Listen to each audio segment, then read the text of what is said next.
Hello, I guess I should say Sego. Uh, Welcome to the broadcast. This is Saturday after Good Friday, so I guess it's Good Saturday, I guess, on the weekend. Anyways, I'm heading down to Tyndonega to visit some friends and back to a place that taught me more about how the world works than anywhere else in my entire life. We're living through interesting times. What's going on in the Gulf is going to get very much more scary. The global economy is about to be vastly more impacted by oil prices than we currently are. We're looking at a situation where the United States is absolutely losing its grip on the global economy. And because of what I talk about with the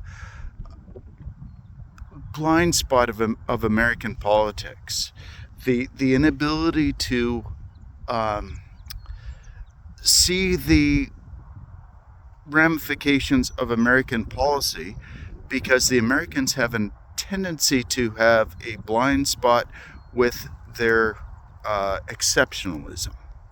And I don't mean this to sound like I'm not dissing Americans on this.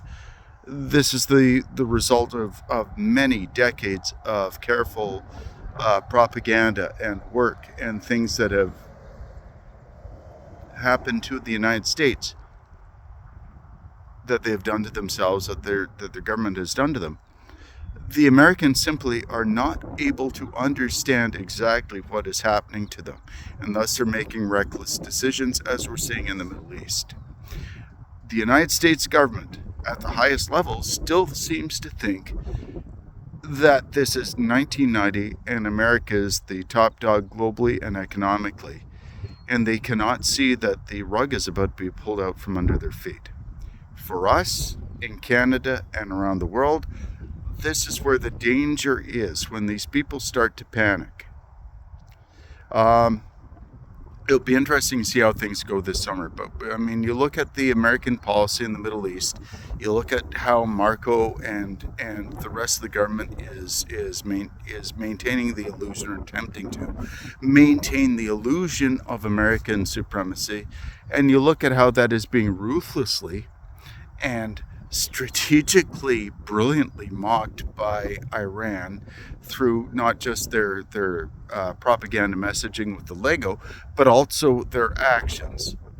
The United States and Israel are a fungus on a dying tree.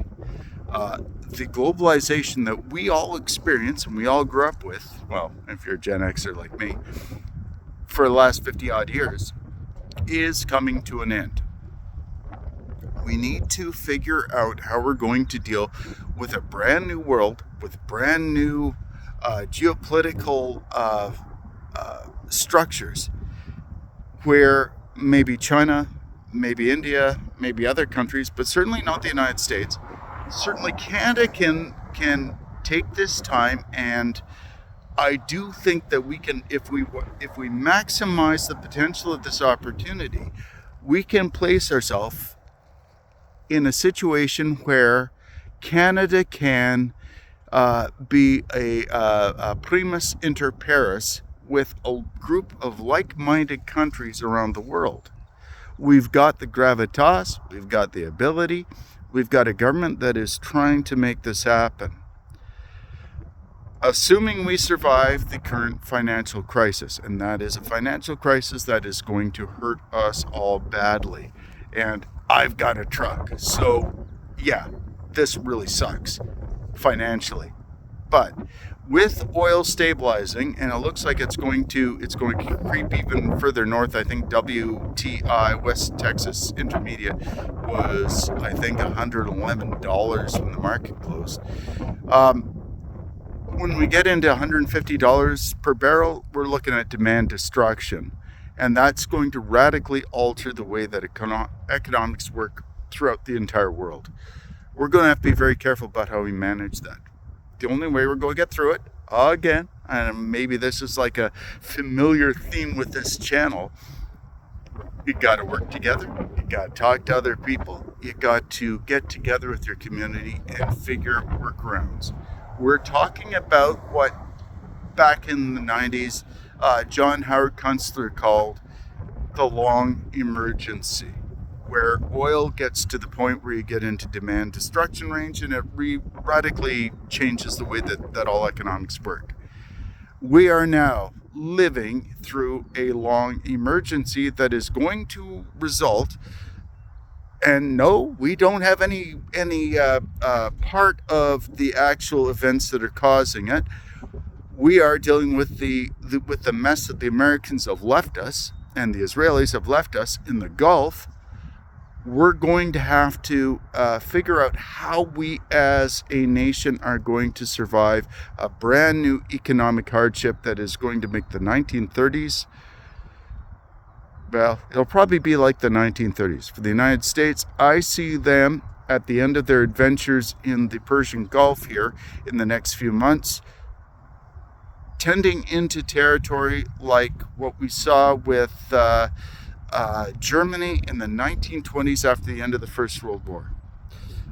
It'll be that sort of a hyperinflationary spike and spiral as their dollar collapses, as their economy collapses, and as people run out of money and run out of food. We've got a lot of danger ahead. There are a lot of rocks in the river that we're going to have to get through. But again, finally, if we, as Canadians anyways, work together, talk to each other, lean into each other, and do our best, I'm very confident that we've got actually the basic tools and foundation that we need in order to ensure that we're going to be okay. We'll get through this, but brace yourselves for shock, because the next 10 years are going to be really, really tough.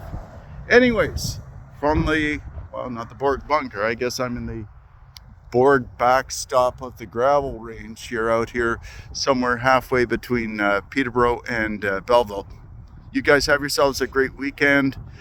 Talk to each other and have a wonderful family time, because that's what Easter weekend's for. Anyways, from me, have a great day. Talk to you later. Borg out.